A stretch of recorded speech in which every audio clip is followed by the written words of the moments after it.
Friends, welcome to our channel basic mathematics. आज की video में मैं आपको समझाऊंगा लाइन के बारे में और एंगल के बारे में। तो लाइन क्या होती है, लाइन समझने से पहले हम बात कर लेते हैं पॉइंट की।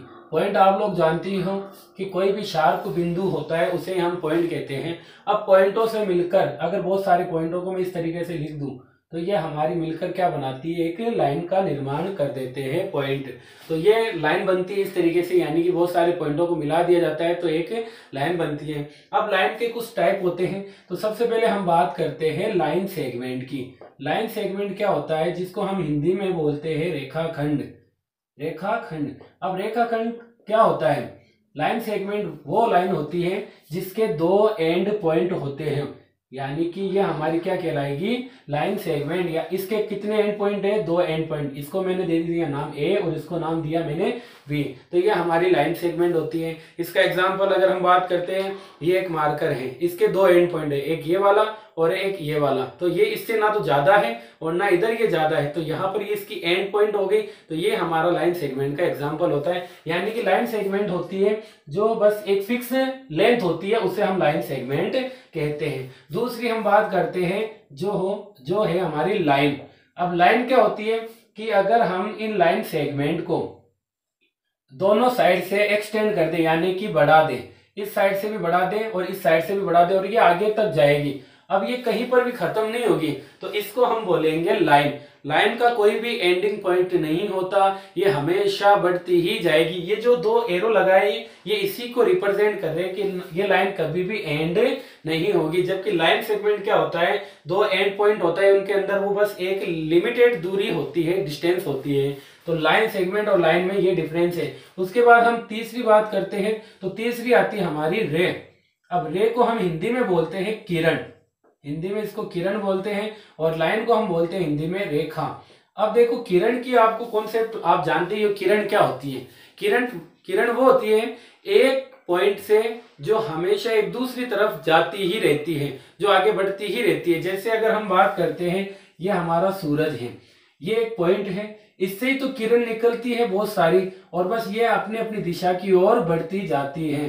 तो ये हमारी क्या कहलाती है, रे कहलाती है। यानी कि जो रे होती है उसके अंदर एक इनिशियल पॉइंट होता है, इनिशियल पॉइंट भी शुरुआत का एक बिंदु होता है, और उसी से वो बस आगे की ओर बढ़ती जाती है और ये कभी भी खत्म नहीं होती।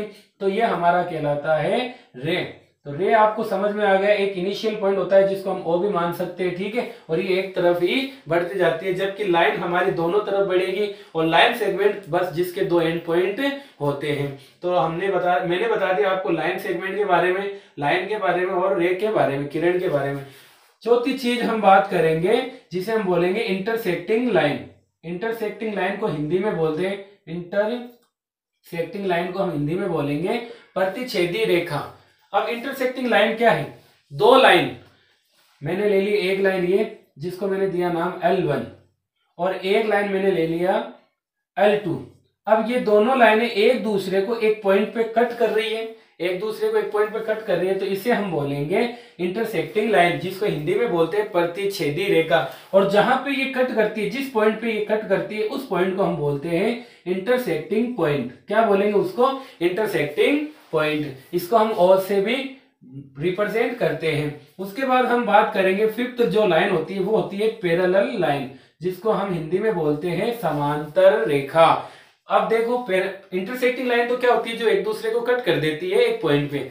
अब पैरेलल लाइन इसका अपोजिट है, जो कभी भी एक दूसरे को कट नहीं करेगी, जो कभी भी एक दूसरे को कट नहीं करेगी। दो लाइनें L1 और L2 जो एक दूसरे को कभी भी कट नहीं करती, और जिनके बीच का डिफरेंस जो अंतर होता है वो हर जगह पे क्या होगा, सेम ही होगा, समान होगा। अगर यहाँ पे इसका 2 सेंटीमीटर का डिस्टेंस है, तो इस वाले पॉइंट पे भी ये 2 सेंटीमीटर का ही डिस्टेंस बताएगा। तो ऐसी लाइन को हम बोलेंगे पैरेलल लाइन। इंटरसेक्टिंग लाइन जो दो लाइनें एक पॉइंट पे कट होती है, उसे इंटरसेक्टिंग लाइन बोलते हैं। और जो लाइनें कभी कट ही नहीं होगी, अगर मैं इसको कितना भी आगे बढ़ा दूं और इधर कितना भी इसको पीछे ले जाऊं, तो ये कहीं पर भी कभी भी कट नहीं होगी, ऐसी लाइनों को हम पैरेलल लाइन बोलते हैं।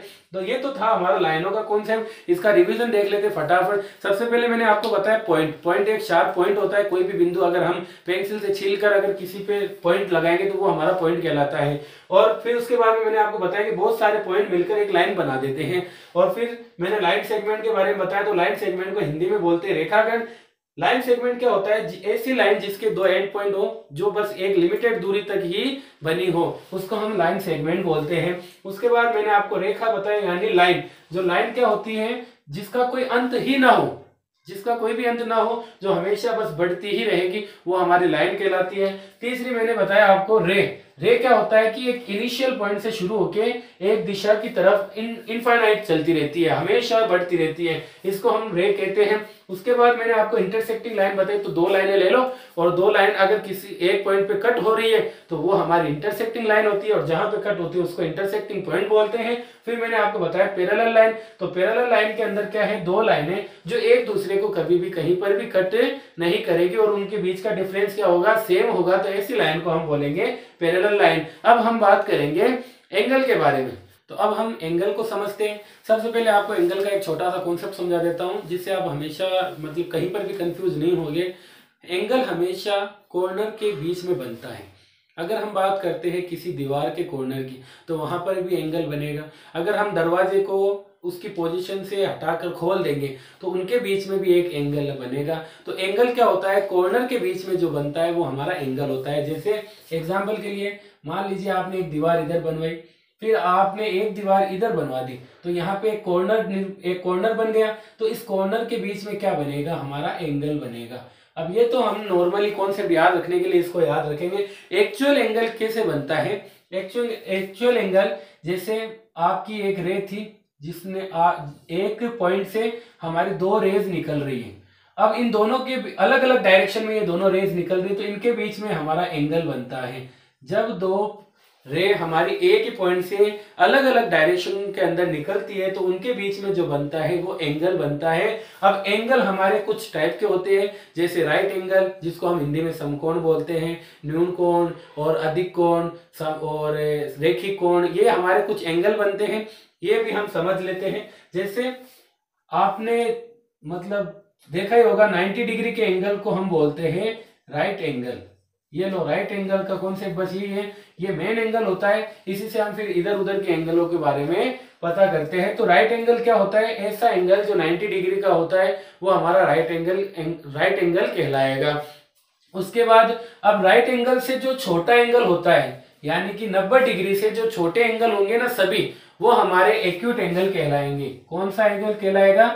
एक्यूट एंगल, जो हमेशा 90 डिग्री से क्या होंगे? छोटे होंगे, और 90 डिग्री उससे बड़ा होगा, राइट एंगल उससे बड़ा होगा। जैसे एक एंगल मैंने बनाया, मान लीजिए मैंने कहा ये 35 डिग्री का एंगल है, तो ये कौन सा एंगल होगा? Acute angle. मैंने एक एंगल ये बना दिया, मैंने कहा ये 60 डिग्री का एंगल है, ये भी क्या होगा? हमारा राइट एक्यूट एंगल होगा, बिकॉज ये हमारे 90 डिग्री से छोटे हैं दोनों एंगल। उसके बाद हम बात करते हैं दूसरे एंगल की, जिसको हम बोलते हैं ऑब्ट्यूज एंगल। ऑब्ट्यूज एंगल क्या होता है? ये 90 डिग्री से तो बड़ा होता है और 180 डिग्री से छोटा होता है। तो ऐसे एंगल को हम बोलते हैं ऑब्ट्यूज एंगल, जिसको हम हिंदी में बोलेंगे अधिक कोण और इसको हिंदी में बोलेंगे हम न्यून कोण। अब ऑब्ट्यूज एंगल, जैसे मैंने एक एंगल बनाया, मैंने कहा ये है 111 डिग्री का, यानी कि 111 डिग्री का जो एंगल बना, तो ये 90 डिग्री से तो बड़ा है लेकिन 180 से छोटा है। तो ऐसे एंगल को हम बोलते हैं ऑब्ट्यूज एंगल। ठीक है, अब हम बात कर लेते हैं तीसरे टाइप के एंगल की, जो होता है एकदम स्ट्रेट फॉरवर्ड, सीधा, जो एक लाइन ही मान सकते हो आप। इसके बीच में एक पॉइंट लिया, इस पॉइंट पे मान लीजिए एक ऐसा एंगल बन रहा है, तो इस एंगल को हम बोलते हैं 180 डिग्री का, और इसका नाम है स्ट्रेट एंगल, जिसको हम हिंदी में बोलते हैं रेखिक कोण। रेखिक कोण, ऐसा एंगल जो 180 डिग्री का है उसे हम स्ट्रेट एंगल कहते हैं, और जिसको हिंदी में रेखिक कोण भी कहते हैं। तो ये स्ट्रेट एंगल हो गया। स्ट्रेट एंगल के बाद में हम बात करते हैं रिफ्लेक्स एंगल की। अब रिफ्लेक्स एंगल क्या होता है? रिफ्लेक्स एंगल हमारा जो होता है वो हमारा 180 से तो बड़ा होता है और 360 से छोटा होता है। तो ऐसा एंगल हमारा रिफ्लेक्स एंगल कहलाएगा। एग्जांपल ले लेता हूं, मान लीजिए मैंने एक ये लाइन ड्रॉ की और ये एक दूसरी लाइन ड्रॉ की। अब इन दोनों के बीच में इधर तो हमारा ऑब्ट्यूस एंगल बनेगा, और इधर की बात करते हैं तो इस तरफ हमारा जो बनता है वो बनता है रिफ्लेक्स एंगल।